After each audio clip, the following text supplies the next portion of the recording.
Bismillahirrahmanirrahim. Assalamualaikum warahmatullahi wabarakatuh. Alhamdulillahilladzi an'amana bi ni'matil iman wal islam. Alhamdulillahi rabbil alamin. Wassalatu wassalamu ala rasulillah.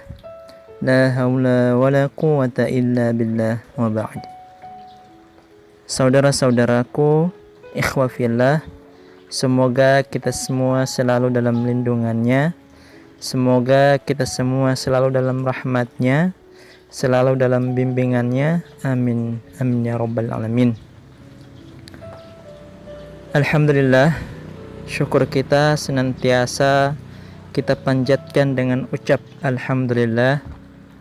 Allah masih memberi kita kesempatan untuk terus memperbaiki diri kita, untuk terus mensyukuri nikmat yang Allah berikan kepada kita.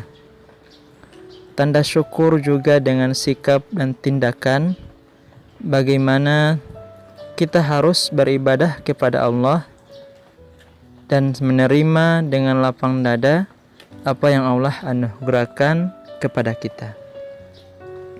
Salawat beriring salam selalu kita kirimkan kepada Nabi Allah, Nabi Muhammad sallallahu alaihi wasallam, seorang hamba sekaligus utusannya yang berbudi pekerti yang patut kita teladani.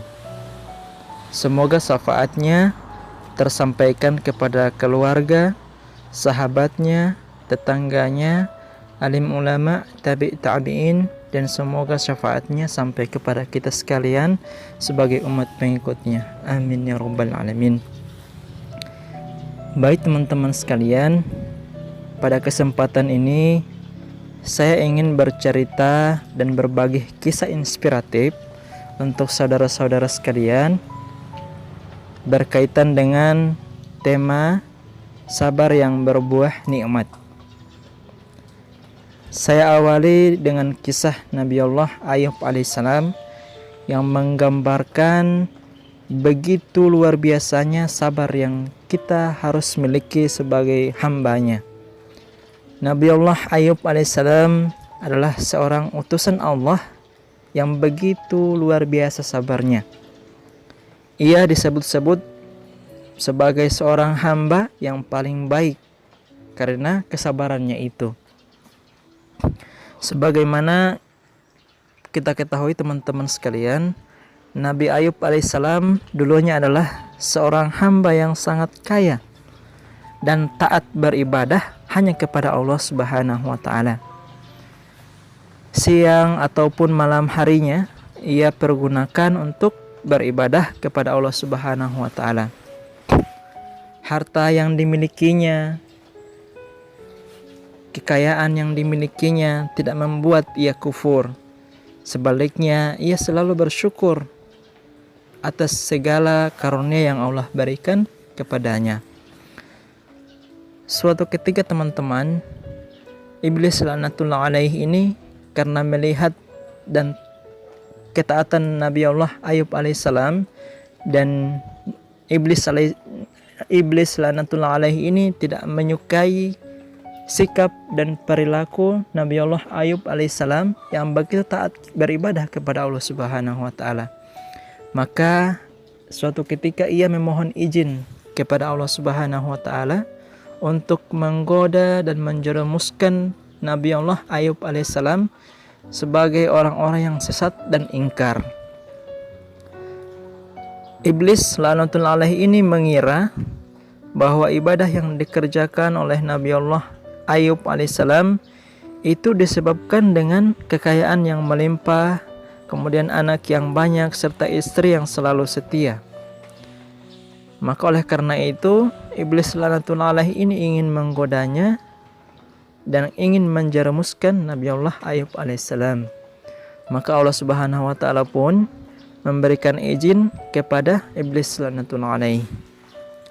Maka iblis pun menggoda dan mulai melancarkan rencananya untuk menjerumuskan Nabi Allah Ayub alaihissalam ke dalam kesesatan dan keingkaran. Maka Allah Subhanahu wa taala pun menguji Nabi Allah Ayub alaihissalam dengan sakit yang sangat parah dan bahkan menjijikan. Di antaranya berupa penyakit yang disebut dengan penyakit kulit atau kusta atau sebutan lainnya. Maka tubuhnya Nabi Allah Ayub alaihissalam pun dipenuhi dengan luka. Tidak terkecuali anggota-anggota tubuhnya, kecuali lisan dan hatinya selalu berzikir kepada Allah Subhanahu wa taala, selalu mengingat Allah Subhanahu wa taala walaupun dalam keadaan yang sakit parah. Begitu banyak luka di tubuhnya, begitu banyak luka di anggota tubuhnya tanpa terkecuali. Maka Allah Subhanahu wa taala pun melihat dan menyaksikan begitu luar biasanya Nabi Allah Ayub alaihissalam untuk sabar dan taat kepada Allah Subhanahu wa taala. Maka teman-teman sekalian, secara perlahan harta yang dimiliki oleh Nabi Allah Ayub alaihissalam sedikit demi sedikit mulai berkurang, bahkan akhirnya habis. Anak-anaknya pun diwafatkan, istrinya pun bahkan meninggalkannya karena tidak sanggup lagi untuk merawat Nabi Allah Ayub alaihissalam.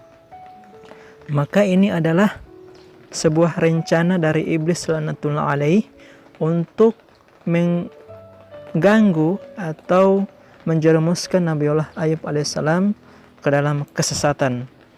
Dia berpikir bahwa ketika tidak ada kekayaan lagi, ketika tidak ada anak-anak lagi, ketika pasangan hidupnya, istrinya tidak lagi bersamanya, maka iblis berpikir Nabi Allah Ayub alaihissalam tidak lagi beribadah kepada Allah.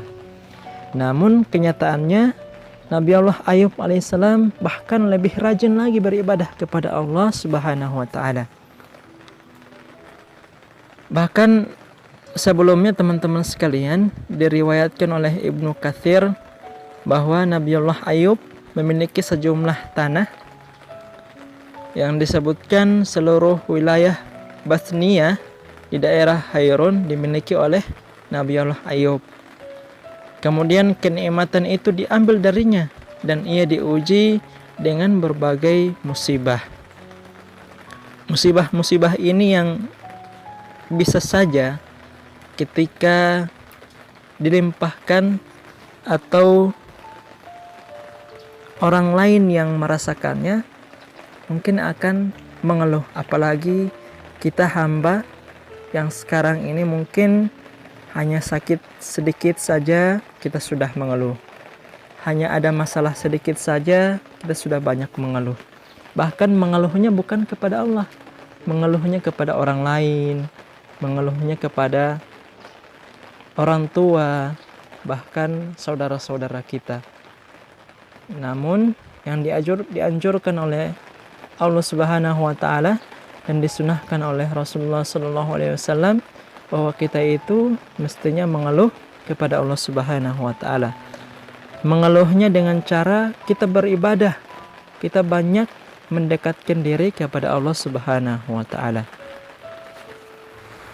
Baik, singkat kisah teman-teman sekalian, karena kesabarannya Nabi Allah Ayub alaihissalam dalam menghadapi ujian tersebut, maka Allah Subhanahu wa taala memujinya pun dalam Al-Qur'an surat Sad ayat 44 yang berbunyi, sesungguhnya kami dapati dia Nabi Allah Ayub alaihissalam seorang yang sabar.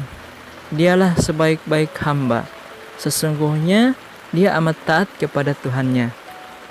Nah, teman-teman sekalian, Nabi Ayub alaihissalam dan kisah kesabarannya itu patut kita teladani. Nabi Ayub juga dikenal sebagai orang yang sangat baik, orang yang bertakwa, dan orang yang menyayangi orang miskin. Ia selalu bersyukur kepada Allah Subhanahu wa taala atas segala nikmat yang diberikan kepadanya. Ingat teman-teman sekalian, cobaan yang dialami oleh Nabiullah Ayub alaihissalam bukan hanya sebentar, bukan hanya sekejap, tapi selama 18 tahun lamanya. Dalam sebuah riwayat disebutkan 18 tahun lamanya. Maka kisah tersebut sangat menginspirasi bagi kita. Kita yang hari ini banyak mengeluh dalam masalah sekejap, dalam masalah yang sebentar atau ujian yang sebentar, maka ini menjadi peringatan penting bagi kita. Pentingnya kita menanamkan sikap sabar dalam kehidupan. Nah, Quran dalam berbagai ayatnya banyak menerangkan tentang keutamaan sabar. Sebagai sikap sabar itu sebagai sebuah keindahan dalam menyikapi persoalan hidup kita. Sebagaimana perintah Allah Subhanahu wa taala kepada Rasulullah sallallahu alaihi wasallam. Juga kisah-kisah para nabi Allah, kemudian juga kisah-kisah sahabat, termasuk kisah Nabiullah Ayub alaihissalam yang telah saya ceritakan. Jika teman-teman masih penasaran dengan kisah-kisah tersebut, ayo buka Al-Quran. Banyak kisah-kisah yang dapat kita ambil pelajaran dalam kehidupan yang ada di dalam Al-Quran. Nah, kembali kepada kalimat sabar, teman-teman sekalian. Dalam beberapa ayat kita sering menemukan kata sabar itu dibarengi dengan kata jamil atau indah. Karena memang Allah telah menjanjikan bagi orang yang bersabar akan mendapatkan keindahan pada akhirnya, sebagaimana kisah yang telah saya ceritakan di atas. Kemudian definisi sabar, teman-teman sekalian, sabar itu adalah menahan diri untuk tetap berada dalam ketaatan kepada Allah Subhanahu wa taala, baik dalam keadaan lapang maupun dalam keadaan sempit, dalam keadaan derita maupun dalam keadaan bahagia, dalam keadaan suka maupun dalam keadaan duka. Allah memerintahkan untuk memohon kepadanya dengan sikap sabar dan berdoa kepadanya lewat salat kita. Sebagaimana Allah Subhanahu wa taala menyampaikan dalam Al-Qur'an, "Ud'uni astajib lakum." Berdoalah kepadaku, niscaya aku akan mengabulkan permohonan kalian. Mengenai sikap sabar ini, Allah pun berfirman dalam Al-Quran, surat Al-Baqarah ayat 45, A'udzu billahi minasyaitonir rajim, wasta'inu bis-sabri was-salat, wa innaha lakabiratun illa 'alal khashi'in. Jadikanlah sabar dan salat sebagai penolongmu, dan sesungguhnya yang demikian itu sungguh berat, kecuali bagi orang-orang yang khusyuk. Dalam kategori sabar ini, teman-teman, ada bersabar dalam ketaatan kepada Allah Subhanahu wa taala. Kemudian bersabar dalam menahan diri untuk tidak bermaksiat kepada Allah Subhanahu wa taala. Berikutnya, bersabar dalam setiap musibah yang menimpa kita. Teman-teman juga perlu ketahui bahwa sabar ini erat kaitannya dengan tekad dan kemauan yang kuat. Jadi, kesabaran itu, teman-teman, butuh tekad yang kuat, butuh kemauan yang sangat baik. Kemudian juga Allah Subhanahu wa taala menganugerahkan kepada kita kemampuan untuk menahan diri. Sungguh sikap sabar ini sangatlah berat, teman-teman, kecuali kita lakukan atau dilakukan oleh orang-orang yang khusyuk. Kata sabar juga, teman-teman, ini erat kaitannya dengan syukur. Sabar ketika kita diberikan ujian, bersyukur ketika kita diberikan nikmat oleh Allah Subhanahu wa taala. Maka kedua sifat ini, antara sabar dan syukur, harus dimiliki oleh seorang muslim agar kita seorang muslim mencapai yang namanya ketentraman, ketenangan jiwa, dan lain sebagainya. Sebagaimana sabar dan syukur ini merupakan nama-nama indahnya Allah Subhanahu wa Ta'ala, bahwa Allah Subhanahu wa Ta'ala itu Maha Sabar dan Maha Penyabar dan Maha Bersyukur. Maka kita seorang muslim harus memiliki sifat sabar dan kita harus pandai bersyukur kepada Allah Subhanahu wa Ta'ala. Jika kita memiliki sikap sabar dan syukur ini, maka kita akan memperoleh kunci kebahagiaan dalam kehidupan kita. Ingat teman-teman sekalian, dunia ini tentu kita menghadapi berbagai macam masalah dalam kehidupan pribadi, rumah tangga, maupun interaksi kita antar sesama manusia. Tak ada jalan kebahagiaan lain dalam menghadapi berbagai persoalan hidup ini selain kita mencari solusi terbaik, kemudian bersabar. Setelah itu, kita tanamkan dalam benak kita rasa syukur kepada Allah Subhanahu wa Ta'ala, bahwa sebesar apapun musibah yang menimpa kita, sebesar apapun ujian yang menimpa kita, sesungguhnya itu hanya sedikit dan sangat kecil jika dibandingkan dengan nikmat dan karunia-Nya yang begitu luas. Atau tidak perlu jauh-jauh teman-teman sekalian, lihat saja gambaran sabar dalam lingkungan kita. Misalnya dalam mengikuti aturan pemerintah, mengikuti aturan ulama. Misalnya dalam aturan lalu lintas, kita menunggu lampu lalu lintas, menunggu untuk menyeberang. Ini juga kita butuh sabar. Walaupun hanya hal kecil, tapi juga kita butuh kesabaran. Misal juga dalam antrian, kita pun butuh sabar. Dalam beragama juga kita seperti itu. Jadi agama itu seperti lampu yang mengatur lalu lintas kehidupan kita. Tanpa agama mungkin kita akan mengalami kesulitan untuk menjalani kehidupan kita. Maka teman-teman, sebagai hamba Allah, kita bukan makhluk yang memiliki hak penuh atau bukan makhluk yang memiliki otoritas sepenuhnya atas diri kita. Bagaimana kita berpakaian, kita beradab, kita bergaul, itu Allah Subhanahu wa Ta'ala sudah mengatur kita. Maka sepatutnya kita mengikuti aturan dan menaati perintah Allah Subhanahu wa Ta'ala yang telah menciptakan kita. Ayo teman-teman, mulai hari ini kita harus tanamkan dalam diri kita sikap sabar dalam kehidupan. Gimana cara memulainya? Kita harus mulai kesabaran dengan cara perenungan. Kita mulai dengan cara pengamatan.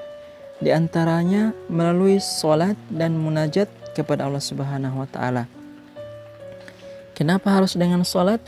Karena sholat mengajarkan kita bagaimana kita menenteramkan jiwa kita, bagaimana kita menenangkan diri kita. Karena sikap sabar pasti akan kita jumpai ketika kita melaksanakan sholat. Kita sabar dalam ketaatan kepada Allah Subhanahu wa Ta'ala. Jadi kesimpulannya teman-teman, kita pasti bisa. Sabar itu sebagaimana dimensinya, ia bisa mengamati persoalan atau mengambil tindakan yang tepat. Dan itu sebagai horizontalnya. Dan sebagai vertikalnya atau penunjangnya, kita harus memperbaiki hubungan kita dengan Allah Subhanahu wa Ta'ala.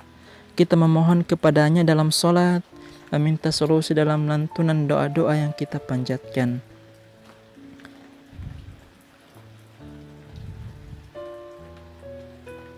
Teman-teman sekalian, kalau ditanyakan, mungkin teman-teman berpikir, Kita bukan seorang nabi, kita bukan seorang ulama, kita bukan siapa-siapa, tapi kita adalah manusia biasa yang diciptakan oleh Allah Subhanahu wa taala. Apakah kita bisa menjadi orang yang sabar? Apakah kita menjadi hamba yang sabar? Tentu bisa, teman-teman. Kita niatkan dari sekarang dalam diri kita untuk bersabar. Kita niatkan dalam diri kita, tanamkan dalam diri kita pasti bisa bersabar. Dengan cara mensyukuri terlebih dahulu atas segala nikmat yang Allah berikan kepada kita. Dan yang terakhir dari saya, ketika kita ingin mencapai kesabaran, maka kita teruslah melihat ke belakang. Jangan selalu melihat yang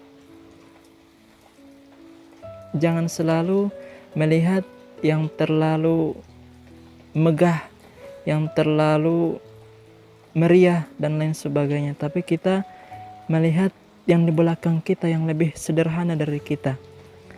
Ketika kita misalnya memiliki kendaraan sepeda motor, maka kita harus melihat saudara-saudara kita yang hanya memiliki sepeda, atau kita misalnya memiliki kendaraan mobil mewah, namun ada saudara-saudara di sekitar kita, di sekeliling kita hanya memiliki motor atau kendaraan yang sederhana. Maka kita mesti bersyukur dengan apa yang kita miliki hari ini. Begitu banyak nikmat yang Allah berikan kepada kita, tapi kita bahkan lalai untuk mensyukuri nikmat tersebut. Insya Allah teman-teman, kita diberikan kekuatan untuk bisa sabar dalam segala ujian, musibah yang melimpah kita sekarang, ataupun musibah yang akan datang, yang akan kita lalui. Semoga teman-teman kita saling mendoakan diri, saling menjaga diri, saling mengingatkan, saling menasihati untuk bagaimana menerapkan sikap sabar ini dalam kehidupan kita, supaya kita memperoleh kebahagiaan, kenikmatan dunia dan akhirat. Sekian dari saya, billahi taufik wal hidayah, afwan jidan. Jika sudah banyak salah kata, mohon maaf. Yang benar datangnya dari Allah Subhanahu wa taala, yang salah datang dari saya pribadi. Semoga kita bisa saling mengingatkan dan saling memperbaiki antar sesama. Billahi taufik wal hidayah. Wassalamualaikum warahmatullahi wabarakatuh.